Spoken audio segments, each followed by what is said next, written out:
ধন্যবাদ আমাদের মিজান ভাই, বাংলাদেশ পুলিশ সদস্য। উনি আজকে আমাদের কৃষকের মাঝে এসেছেন।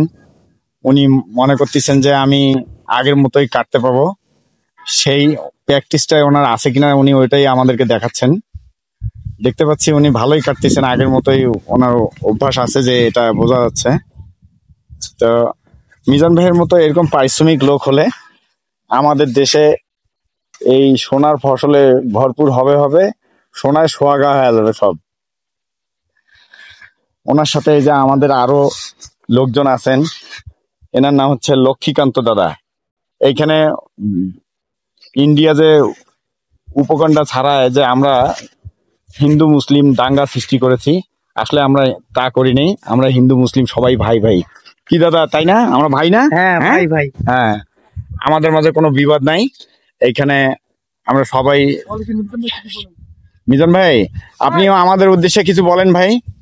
আসসালামু আলাইকুম ওয়া রাহমাতুল্লাহ। ওয়ালাইকুম আসসালাম। দেখলাম এখানে ধান কাটতেছে। জি জি। আজ প্রায় 15 থেকে 17 বছর হবে। জি। 15 থেকে 17 বছর পর আজকে আমি নতুন করে আমি ধান কাটতেছি। জি জি। আমার কাছে খুব ভালো লাগলো। জি। ভাইরা ধান কাটতেছে দেখে আমি আর লোকসান হইতে পারলাম না। জি জি জি জি। বিদায় চলে আসলাম। জি।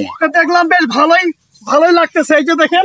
জি জি জি। আমি কিন্তু কৃষকের ছেলে। জি জি জি। আমি কৃষকের ছেলে, এই জন্য আমার কোনো ইয়া নাই, লজ্জা নাই, শরম নাই। না, এটা আমরা দেখতে পাচ্ছি আপনার কাজেরও অভ্যাস আছে। বাংলাদেশ কৃষিমাত্রিক দেশ। জি জি জি। ধান, বিশেষ করে আমার দিনাজপুরে বাড়ি। জি। সেখানে তো ধান এবং লিচুর জন্য বিখ্যাত। জি জি জি। তাই আমি পুরাতন প্র্যাকটিসটা একটু আবার করতেছি। আমারও দেখাচ্ছেন। ঠিক আছে, আমরাও আপনার কাজ সম্পাদন দেখতে থাকি। বাহ, মিজান ভাই খুব চমৎকার কাটতে পারে। ওনাকে দেখে মনে হয় না উনি চাকরিজীবী, মনে হচ্ছে সত্যি উনি একজন কৃষক পরিবারের সন্তান। উনি পূর্বেই এই কাজের ওনার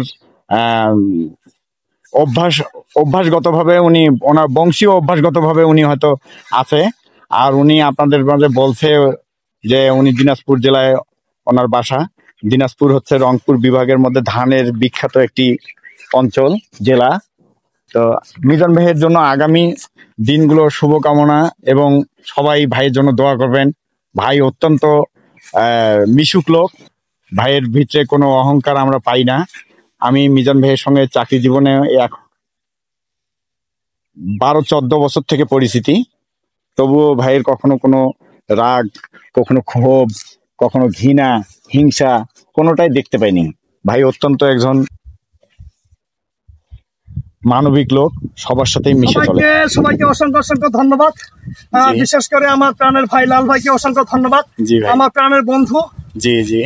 তাই বন্ধুর টানে চলে আসলাম আমি এখানে। দেখতেছি ওখানে কাজকর্ম করতেছে, আমার ভাইরা আছে, কাজ করতেছে। তাই চিন্তা করলাম পুরাতন জিনিস। আমি ট্রেনিং করছি ঠিকই, কিন্তু এই ট্রেনিং ও করছি আমি। এই ট্রেনিং আমি আর বাসায় রাখি আসি নাই। তাই একটা কথা বলতে যাচ্ছি, আপনারা যে যেখানে থাকেন না কেন, ঘরে ফিরে কিন্তু আমরা কোনো না কোনো বাবার ছেলে, কোনো না কোনো বাবা। তাই আমার বাবা একজন কৃষক, আমি গর্ববোধ করি। আমার বাবা একজন কৃষক মানুষ। সেই সুবাদে আমার এই যে ধান কাটা থেকে বলেন এবং আদারওয়াইজ যে কৃষি যে কাজগুলো আছে, মোটামুটি সবগুলো আমি পারি। ধন্যবাদ। সবাই ভালো থাকবেন, সুস্থ থাকবেন, আমার জন্য দোয়া রাখবেন, আমার প্রাণের ভাইয়ের জন্য দোয়া রাখবেন। আসসালামু আলাইকুম ওয়া রাহমাতুল্লাহ। ওয়ালাইকুম আসসালাম ওয়া রাহমাতুল্লাহ।